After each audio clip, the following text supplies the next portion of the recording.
see happening at CoPro was one of those situations where we're making space for people to really like talk about their grievances, kind of educate people on why they should be asking more questions of their government and asking, more things, why we should be trying to band together and organize. Another thing that we also did, kind of like in relation to that, like we did a lot of Gaza stuff this year. Like just, I don't know. I feel like mutual aid oftentimes responds to everything that's happening around you. So after the genocide kicked back off, we made a concerted effort, I would say, if you all agree, to find different ways that we could make our space available. We could do some placemaking for people. We had an artist who was going to do a talk, and an institution who shall not be named here. Name them. Oh, Name it. I ain't bet shit. I'll do it. The Museum of Contemporary Art Chicago. They were gonna have a talk there, and the board, I guess, was uncomfortable with that. And at the last minute, they told Nicole that, hey, Nicole Eisenman is the artist. They told Nicole, hey, y'all can't have this here. And we kind of, in our very scrappy PMI way, we kind of tried to create space for that within like a week and a half turnaround time. Yeah, yeah. It was like next day. And how we do that, how would you speak to how we do that, Nick?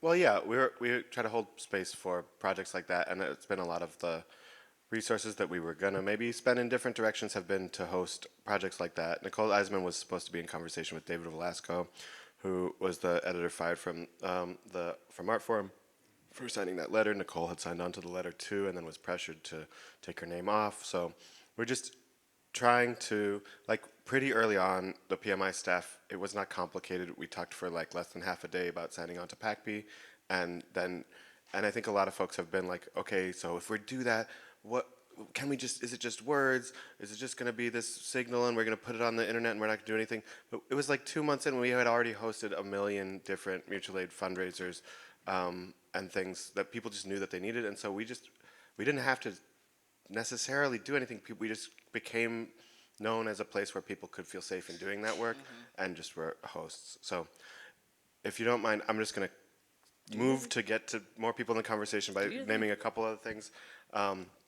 So at the beginning of the pandemic, Stephanie and others, you told me to go slower, okay? I just want more people in here.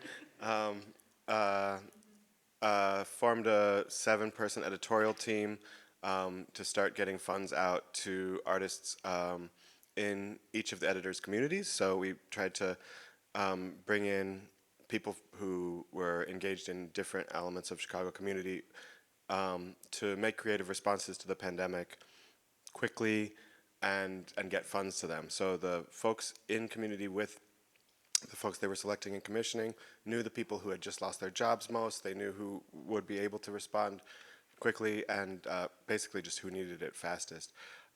We also, that was called the Quarantine Times. It then got put into a book. Like, the funders were like, oh, for the first, like, we'll do this for 2 weeks and then lockdown will be over and we'll just have this to remember this by. But, it went on for 4 months. And then we kind of shifted into food aid projects as more and more people had food access issues. We're part of a network of mutually aiding each other groups, some of us nonprofits, some of us for-profits, called the Buddy System. So all of our service industry comrades who were out of work came back to the kitchens safely and were producing food that ended up going to over 200,000 people over the course of 2.5 years. We started opening other restaurants with other people, using a model that shifted into something called community canteen, where the restaurants would just stay open and have a menu every day, working with different chefs all contributing. And so people could, with dignity, go order what they wanted and not pay and go away. If they wanted to pay for themselves or other people, they could, and that helped sustain more meals getting out. And so that sort of led us more into, and through this emergency, into ideas about mutual aid. Having been founded as an anarchist new magazine 30 years ago, like, mutual aid comes from these working outside of government and institutional structures and what we can do for each other, but it really just became like, okay, we're really in that world now, and who's doing what in what ways, and that led us to realize there wasn't really an index of the different mutual aid efforts in Chicago, and so we tried to address that. Yes, and within that efforts, because we are a medium, we're a platform, and one of our major things is publications. We public a mutual aid guide on print, a printed version, where we gather a lot of pantries, love fridges, and other resources for the community to access to that around the city. We really think that paper, it's a broader outlet than just utilize the technology. Not many people may have the medium to have a phone, a cell phone, or a computer, access to internet. So make it as accessible as possible. I guess information is always power. And through that, we continue with our efforts throughout the years, but then another need arrived to our cities, which we needed to support our new arrivals that started to come from the border of Mexico to some of the sanctuary cities. So within the work that we do and aside of other projects, I really think that it was a need to just translate that guide and again, print it out, make it accessible in PDF for other organizations to have access to that, to print that, and share the word with the most in need. So this is kind of the example of the mutual aid guide, that translation work done by actually Ariandi Luna, that's probably around here. Yes, all the work made by her, designed by her just to fit in one page. It's a lot of information. And on that note, I would like just to shout out something that we don't do, but a lot of our community colleagues in the city do. Love Fridge is an initiative that they open fridges where people can give or put food and get and receive what they need. And they recently, again, printed that guide where there's a map. Hold on, I want to see it because it's really pretty. But aside of that prettiness, it's like really accessible for everybody. Thank you, Naya. But they have having all these people and made by the people, right, around the city with more than 30 love fridges around our community. So definitely that's a really effort that we'd like to shout out. We partner with a lot of organizations, again, to distribute our own publications. And with these efforts at the same time, we thought that an immediate need when the new arrivals come to our police stations is to support the mutual aid groups. They are doing finding food, finding housing, finding clothing for these people. So how can we listen to other needs that people may need, and especially these mutual aid groups that they are up front and center of this fight. So one of the things that we find out was that the new arrivals don't have something that we probably overlook, which is technology. So in order to for them to ask for a job or finding like applications and follow-ups to get the kids to school, they need a phone line that belongs to the state. So we open a program where we give phones. We started with phone donations, but then after that, we found out some resources that we can provide a phone and a 3-month prepaid plan where they can actually continue paying for that, and they already will have a line without them researching or just, it's scary when you don't know, are in a place where it's not your place of origin, when they don't speak the language. So it's something that it's like a little push for them to get supported. So they have that. We also support later on shelters that needed hotspots for them not utilize their data and they can actually connect that and continue through applications, communicating with the loved ones in their state. So that program evolved, and also through this mutual aid program, it goes expanding. My medium is radio and publications. So how can we support the communities? Well, we open up an oral history program where they can participate and they can get paid, and then sharing that experiences and sharing their voices. I think the media has it doesn't give their own truths, and they portrayed other things that rather can be misunderstood of what are the reasons that they're here. We don't understand many times what the violence is that they are living, and the reasons that they left their countries. So these spaces for them to open up for us and to understand and to listen, I think they are very important.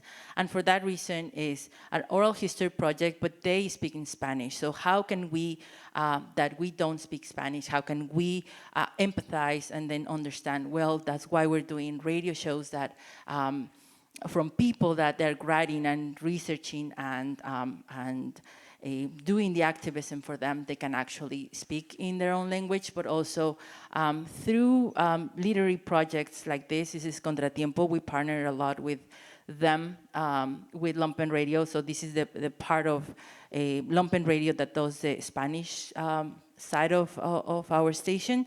So through their publications, through their radio shows, continue the conversation on that. Also talking about radio, our mutual aid program, our mutual aid guide kind of evolved. I don't have this publication right now, but we did Lumpen Magazine, where we highlight a lot of mutual aid groups and how can we support and when people can benefit of that. But at the same time, it was not enough because there's a lot of these groups that they need help. So we open up a radio show that features and highlights the mutual aid groups, and then they can share what activities they're doing, and then we can learn more about them and how can we support them. But again, it's an easy way for us to expand the information.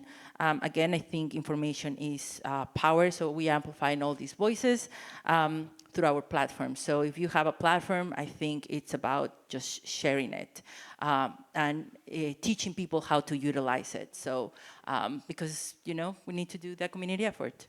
That's a great word. Segue to what you all do, I think. Sure, yeah. Sean, he, him pronouns. I'm coming here from the Twin Cities metro area in Minnesota, and just want to briefly set some context of like the mutual aid scene in the Twin Cities and highlight 4 projects that I've had the joy of being a part of in the Twin Cities. In the wake of the state-sanctioned murder of George Floyd, we saw a massive wildfire and proliferation of mutual aid projects across not just Minneapolis, but also in St. Paul, where neighbors were stepping in to defend and protect each other in a way that I have never seen in my life. And I've spent half a century growing up, born and raised in the Twin Cities. But yeah, in the absence of the state doing its job and actively perpetuating a nonstop cycle of violence on its constituents, people were banding together, making sure that, oh, there's a dumpster fire on your block, let's create a people's fire department to extinguish it. Oh, street medics don't have the resources that they need, let's call upon people that have access to space to pop up emergency medical centers where we can put out a tweet and within 5 minutes, what you asked for will arrive at the doorstep, and then you can put it into backpacks and duffel bags, package everything a street medic would need to tend to wounds on the block at the 3rd precinct, and then that would get driven by another volunteer within 5 minutes, get to the intersection, and then anything that is needed would be in the hands of the medic. We had the Target at the intersection of the 3rd precinct that refused to sell first aid kits and refused to sell milk. And the people said, no, we're gonna completely raid everything in here and put it in the middle of the intersection for the neighborhood that was a food desert, that was under-resourced, that didn't have access to the goods to just have it for free. So we were, I was working for a nonprofit that I won't name here, but we were working remotely, and we were called upon to open up our space for Emergency Medical Center #2 in St. Paul. We were right on the border of Minneapolis, so that was convenient. And then that really carried on into the height of the pandemic, where we had to reactivate that space because there was a massive growing encampment in Powderhorn where housed neighbors were signing up for round-the-clock night shifts to make sure that those neighbors were safe and fed and had the resources that they needed, and there was cop watch. And a lot of these neighbors, you know, in chatting with each other realized, wait, we come from St. Paul. There is absolutely no infrastructure in the city of St. Paul, even though St. Paul also has big encampments, the way that Minneapolis has it, right? Because Minneapolis was the epicenter. So these people created St. Paul Camp Support, and one of those people happened to be a high school classmate of mine, and she reached out and she said, you did this during the uprising, could you reactivate your nonprofit's office space for a hub? We said, absolutely. So I became the steward of that and worked with a collective called St. Paul Camps Hub Support. And we, floor to ceiling, like if you can imagine from the floor up to the ceiling, we had like racks, it looked like a warehouse. All of the office supplies were like pushed into a corner. And we ran a people's closet, we ran a hub that was able to collect using social media, using Instagram, Twitter, put out asks, and then we would have open office hours where people could just like no contact, drop stuff off at the door. We would sort it all. We would make sure that it was cataloged, and then we were able to perform the job of the state when the state was actively not doing it, right? The state was terrorizing people, evicting them from the sidewalks, but also from wooded areas where you would see bobcats go in and level entire swaths of forest in parkland just to get a family that had created a cabin by scratch and demolish that and evict them. And so, and this is in a so-called progressive city with a completely democratically controlled city council and mayor. And this is a mayor that is supposedly more progressive than the mayor across the river, right?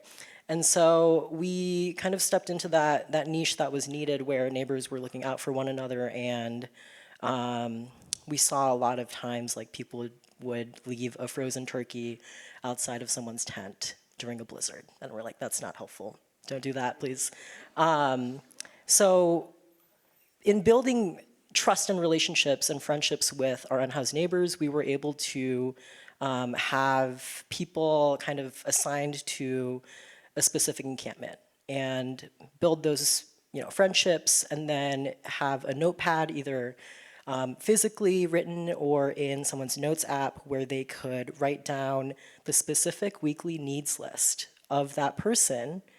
There might be 10 people in a camp, 5, 40, but we were able to collect what they needed. So sometimes it might be, hey, I'm looking for an orange candle, or I'm looking for a red marker, or a red color pencil. And then we would go back to the hub and then put all of these things into brown bags, and then in the next day or in the next few days, get that to them in a way that I haven't really seen before. Eventually, St. Paul did successfully, in collaboration with Department of Transportation, with Ramsey County, clear all the encampments that were in the city, and we lost contact with a lot of people. And one day there was a blizzard. We woke up and we said, we have $6,000 in the Venmo that we've been operating, and we have no way of getting tangible resources to people. And people, like fortunate housed neighbors, also stopped giving to the hub. They might have cleared everything that they had to give in their garage. They might have given away all their children's clothing. They have stopped coming by. And so that was like a moment of hopelessness, and we really sat together as a collective and we thought about it and we said, well, don't we have a list of people's Cash App handles? Because here in the US, like with Venmo, you need a bank account, you need an email, a phone number. With Cash App, you just need a phone. And we took out all our phones and we said, wait, let's like pool together all of these handles. We came up with like around 45, and we transformed ourselves into a fund overnight. So with St. Paul Camp Support Fund, we ran a universal basic income for unhoused neighbors in a way that I've never seen before in Minnesota. I don't know about other states, but that was really cool that we could put out a slide of graphics people would give directly to our neighbors or to the pool itself of funds, and then that would be dispersed amongst 45 people. And over the course of a year, in stewarding that, we were able to get 40,000, I think 30,000 in donations, and then disperse 30,000 in donations into the hands of people. So that was really, I think it was 40 actually. So that was really special. That also wound down, and I've seen like, yes, there's a proliferation of networks and projects, but then people get burned out. And so those only last realistically like a year or 2 years each, and then they stop or they fall apart or there's burnout. And so one thing that's really guided my work is the text Mutual Aid by Dean Spade. I think every person in this room should get a copy of Mutual Aid by Dean Spade. It's like pocket-sized, it's like $12, and read it and take what you need from it, leave what you don't, apply that to your projects. Coming out of the tail end of St. Paul Camp Support, I joined Spill Pay Not Oil. I'm currently here with SPNO, and we were born out of the Line 3 pipeline resistance fight and stood in solidarity with Native elders in greater Minnesota, basically made all of the art that was deployed up north in resistance of that pipeline. But we are a community third space that is of no cost to use, and all of the muslin fabric, acrylic, screen printing ink, screens, color pencils, lino cut materials, like people can in the Signal chat request drop in hours, and we will open up the space and you can use whatever you want in the space, make whatever you want, take it home, and we are completely funded by community donations right now. Our shop rent is around 1,000, 1,200, and studio supplies are around 400 a month. But what I do for the studio is we have a spokes model. So think of like a spoke of a wheel, right? Each person can take on a task. I help lead our mutual aid efforts. So we have lots of artists. We have like 200 artists in the Signal chat. A lot of them are passive and don't really engage, but people that want to, there's varying degrees. There's 15 core members that help steward the space and keep it running. I'm one of them. People lend their designs. They create a design, they give it to the studio makes it into a silk screen, we print a bunch of patches and posters, and then my job is to put it all into a wooden crate and then lug it around town, just like pinballing myself across the Twin Cities Metro, tabling at everything from like grungy raves to like fine art fairs. And sometimes I get no sales, but sometimes we make 3,000 a night for like solidarity fundraisers for Gaza. So there's always a range, but in doing that last year, before we were completely self-sufficient in funding, we raised and gave $30,000 to mutual aid. And it's always like, how much are we, there's like a tally sheet, how much is raised from each design, right? So if there's a poster that is, that says like, keep safe abortion for all, no apologies, no compromise, if that gets $50, that $50 at the end of the day will be given to the local abortion fund, so on and so forth. If there is a design, we made a series for farmers in Chiapas who are combating big ag, that money will be sent down to Mexico. So tallying all that up, and then we have like a spreadsheet that keeps track, like over the course of the year, how much did we give to what cause? Yeah, so that is pretty cool that we can do that. And yeah, I think also using studio resources to benefit on the ground movements. So I've mentioned a few times the teachers' strike. I've mentioned solidarity with Camp Ninakasi, encampment in South Minneapolis, but also this like roof depot that is, the community wants to turn it into an urban farm. So we we'll make giant paper mache tomatoes and like march throughout the neighborhood with them. And at the end, do a mutual aid pop-up mutual aid festival in the park where people can come get whatever supplies that they need. And for that one day, the neighborhood has like a lot of art in it and people can take art with them. So yeah, those were my 4 examples. Down to chat with people in the room after this about details, and excited to hear more from other folks. Amazing. Thank you for all your work. It's sort of like that just maybe performed a little bit of what the mutual aid report sometimes does. Like in asking people what they're doing on the ground, we hope that some of that burnout that you're talking about can be addressed by people knowing, oh, here's something I can tap into. And here's a person in my community who I know I now have heard them talk about it. If I went and found them and talked to them about it, they could help me plug in to figure out how to work. So we did a early one with Chicago Community Jail Support, which has been standing outside Cook County Jail since 2020 every night. And I was like, okay, I'll try this one. And I was so welcomed. And, you know, middle of the winter in Chicago, you're standing outside and people are being let out with no shoes and no cell phones, and their wallets are at a different precinct. And just like it's its own reward. I don't know about the reciprocity or whatever, but yes, you're doing these material things, but then that moment of someone finding help where it's unexpected by the state or institutions and being like, this is a world that's possible, that feeds you for a while in terms of burnout. But also, other people need to step in to keep those sorts of things going. So, And I speaking think, of stepping in, but yeah, and I think the continuation to that and what the mutual aid report does on air, it just amplify the models that all these mutual aid groups are doing. Amplify them, learn about them, because there's probably, and we have interviewed several groups and people or youth specifically that are still in high school. I remember this project. It just, you don't have to start from the beginning. So what this young girl was putting is that I learn how mutual aid groups and what can she do within her own surrounded community. And I want also to emphasize that the youth does a lot of younger youth do a lot of work within their schools or professors or teachers. We also have another young group that was doing mutual aid, but to support birds.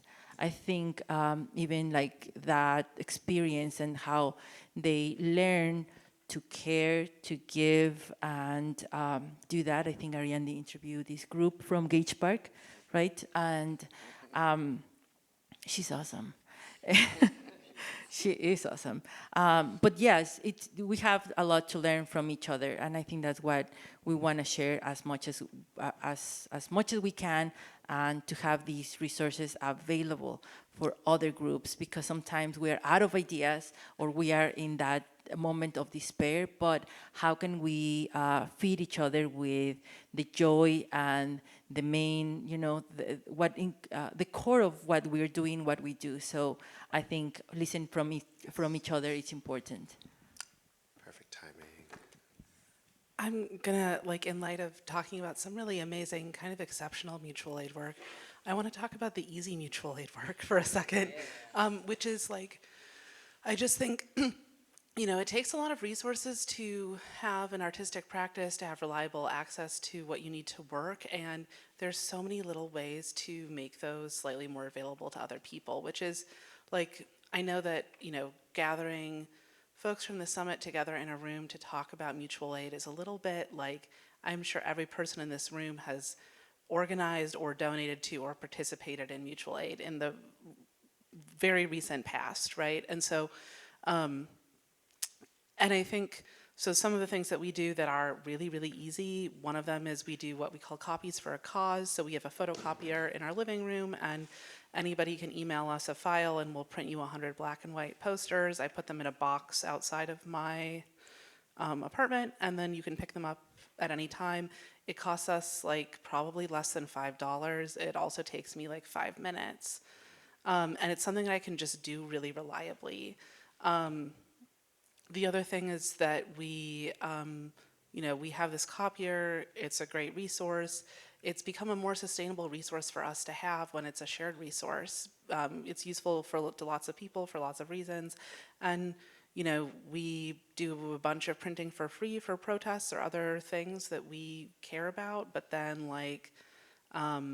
we also do subsidized printing for projects we care about. And then we do print for hire stuff that helps to kind of support some of the other stuff. So, I've talked to other folks about having like a community having a community printing resource in your domestic space, and there are challenges that could be hard around that, like if you're dealing with like stocking issues or those sorts of things, right? Like not everybody can kind of have their domestic life kind of intersect very publicly.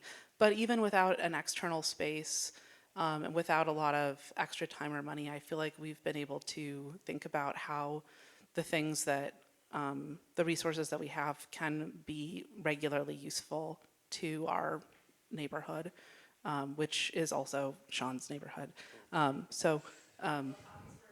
Yeah, anyway, do the easy things also. That's great.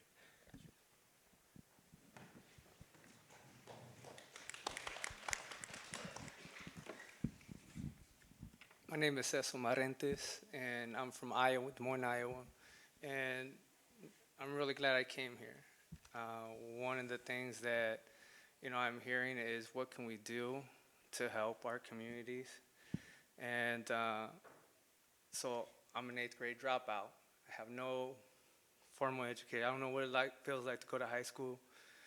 So being in the position I'm in, I feel like I need to help out. I'm a middle school dropout, single father, raising my kids on my own.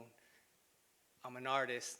All my things that could be my obstacles, I've learned to make it into my strength, and I carry that. And so I was given this studio at Mainframe Studios in Des Moines. They're a national, great studio space.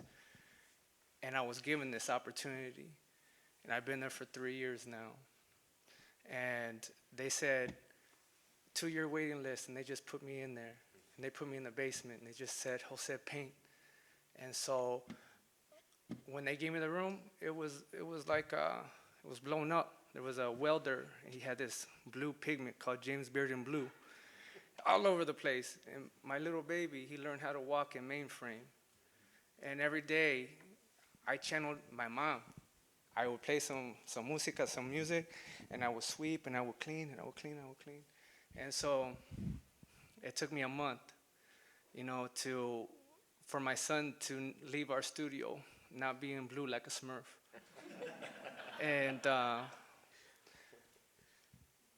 was in the lower level, and they said, you're making so much noise. People didn't even realize there was a lower level here. And they put me on the 3rd floor, and as I started progressing through my studio, I started looking around, and all the programs didn't have my culture, didn't have my Latino youth coming in through those doors. And this 8th grade dropout has been going to schools and talking, telling about who I am. And up until even now, I asked the kids, hey, has anybody ever heard of Mainframe Studios? Nobody raised their hand. Same thing for the Des Moines Art Center. Has anybody? Maybe a couple. And then they say, we can do that? He's Mexican. 2024, and they're still saying that. And then I look in my studio, and I was given this opportunity. And so one day, I partner up with what a group called Latinos in Action. And from there, I interviewed a lot of kids. I was trying to show them the ways of the Cecil. And I told these kids, look, I have a studio. There's hundreds of artists here. You can learn from somebody. You just have to come. I'm welcoming you. I'm opening the door like Speedy Gonzalez. And he's opening up the wall, and all the little mice are running through, trying to get away from Sylvester. but this is the thing is I interviewed so many of these Latino youth, and it went down to 4 kids, and I told them, hey, you just come here and you learn. You don't hang out with me. Bring a friend if that's what's going to bring you over. And from there, 4 kids came. First day I said, hey, I'm actually going to pay you. So now they're coming in my studio. Now they're getting $20 an hour, just 2 hours. I'm not rich, by myself.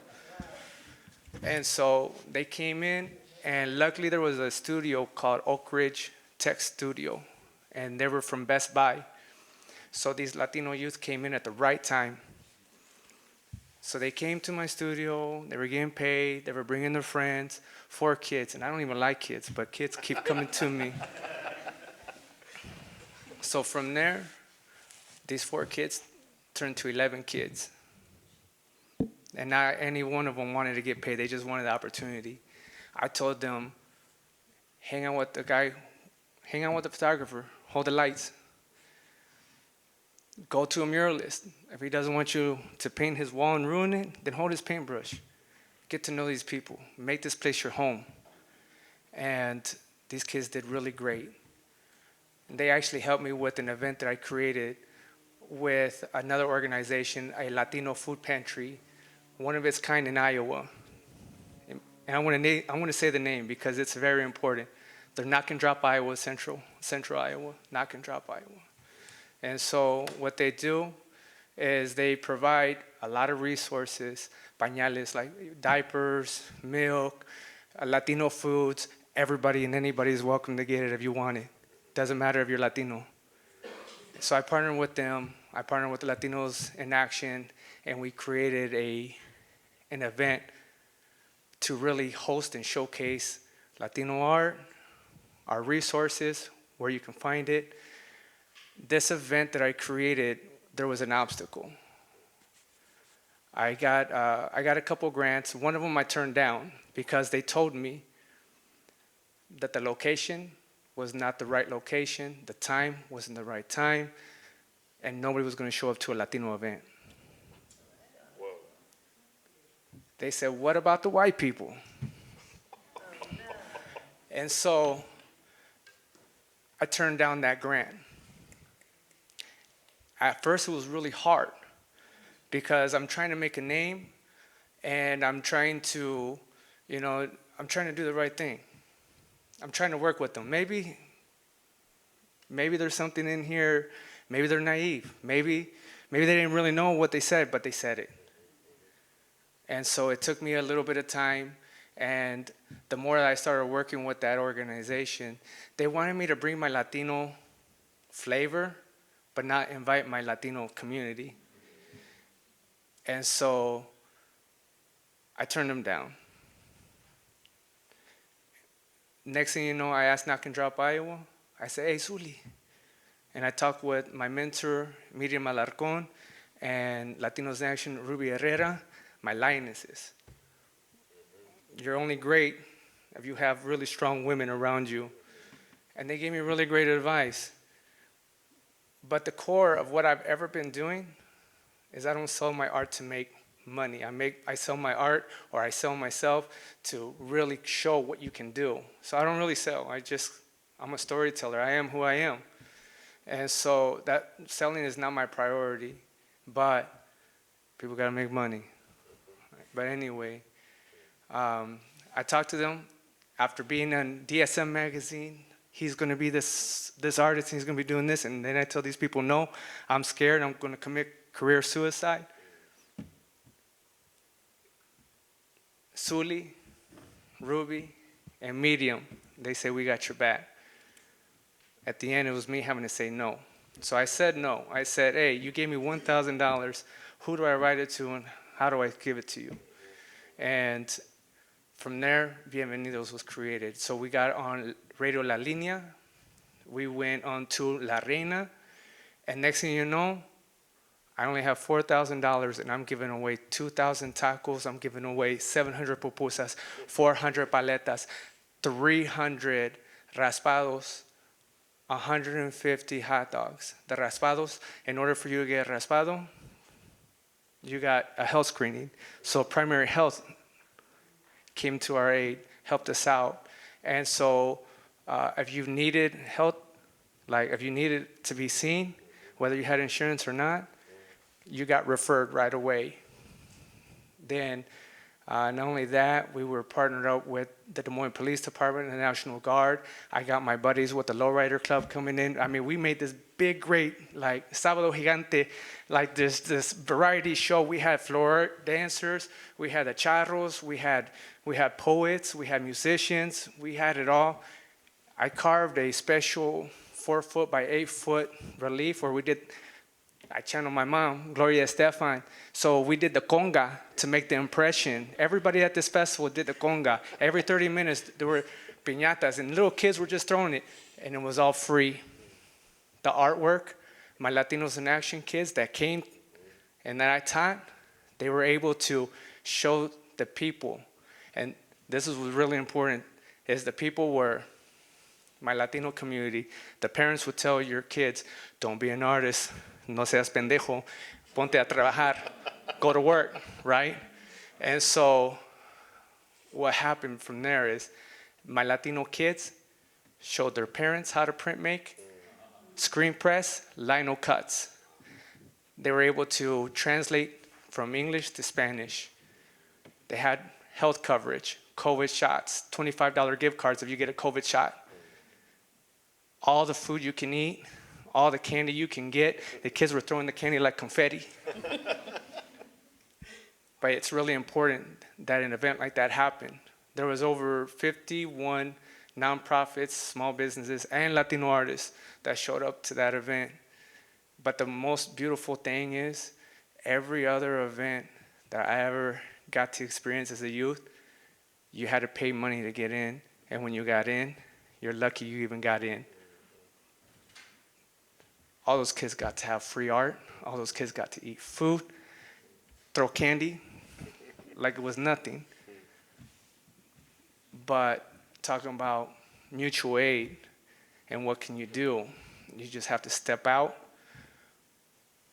and have the guts and the discipline and the insanity to take on something wild like that. With $4,000, we ended up making an event that was up to at least $35,000 with all the food that we were giving away, the resources that were available, the artwork.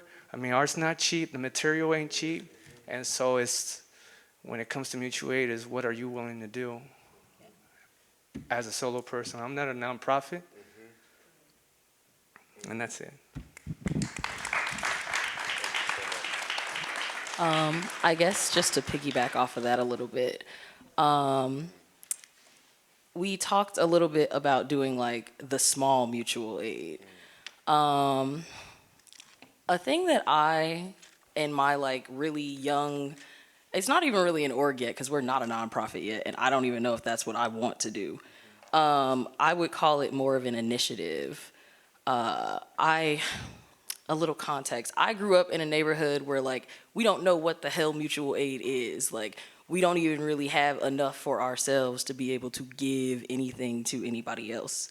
And luckily I was able to, you know, through my mom who did a lot of research on my behalf because I was hard-headed and just didn't want to listen to anything she said. But I was able to find spaces like CoPro where like I sat down and I talked to Ed and I was like, damn, like I think the first thing we did was, what was it? It was the drawing rally. Yes, we did the drawing rally to raise money to do mutual aid through CoPro.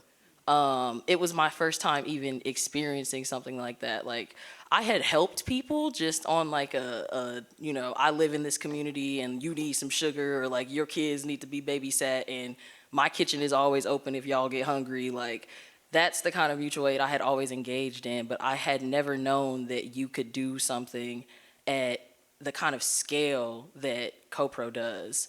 And I asked Ed, like, how do you even start to do something like this? Like, it's such a big undertaking. And he said something that was pretty simple. He was just like, you like need friends. He was like, you like just go find some cool people who are down to do the same kind of shit you're down to do, and pull your money together and make it happen. You don't have to make it a huge production.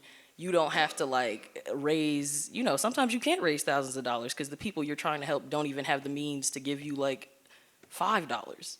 They don't even have the ability to help you do it. So I guess I just want to speak from the perspective of an org like Cradle, where like it's just me and my partner.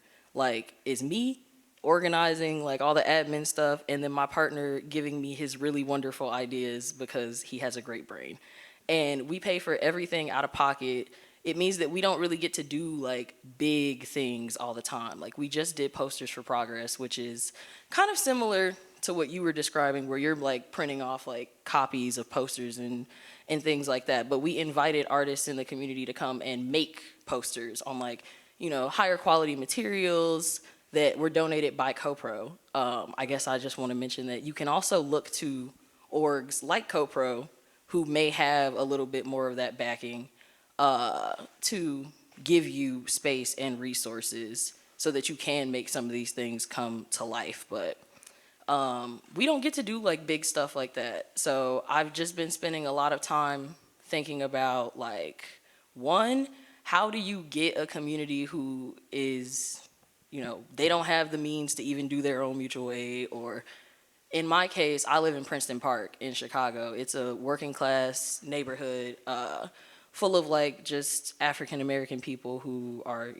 construction workers and like plumbers and people who don't really have the means or the time to like stop and think about all the like flowery language of community organizing and mutual aid. I've been trying to think about ways to engage with them. Like Chris likes to say, that's my partner, he likes to say like, engage with people on their level, like where they're at in life. They aren't thinking about like, I don't know, like coming to like a huge conference to really discuss the political implications and like how they ended up in the situation they're in. They just know that like they got work tomorrow and they can't afford to get gas.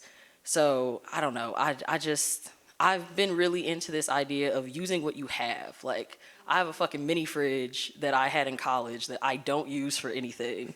So now my partner and I were trying to build like a little, I like to call them units, but a little mobile center that has the mini fridge, and then it has like a little library where we can give people the information so that they can learn more if they have the time, like if they so choose. But we're more importantly meeting those like immediate human needs in whatever way that we can, because I don't got a lot of money either. So I don't know. Just I think that when you want to do mutual aid, it's very important that at the core of it is just using what you have available to you and always prioritizing just doing something good. Like that's probably really contrived, but that's like, I don't know.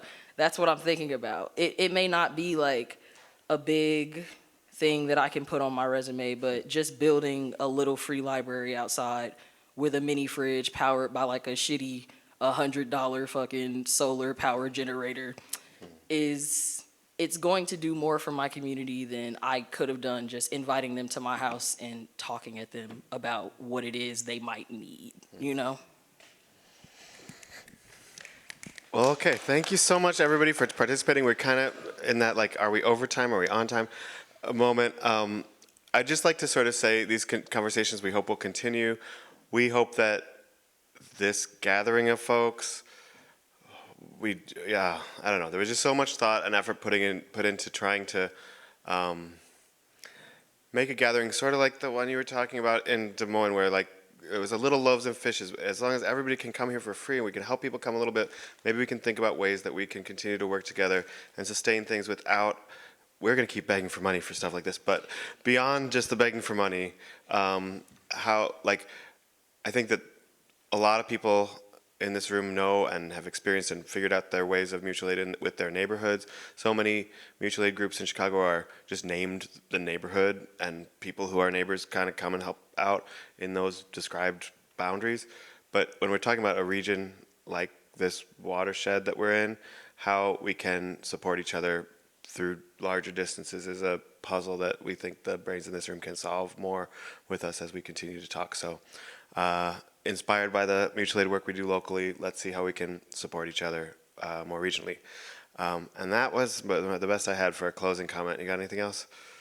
You said it all. Okay, cool. All right. Oh, yeah. Okay, cool. Thanks, everyone, for coming. Would allow Chile to filter through all the information being received and bring any relevant information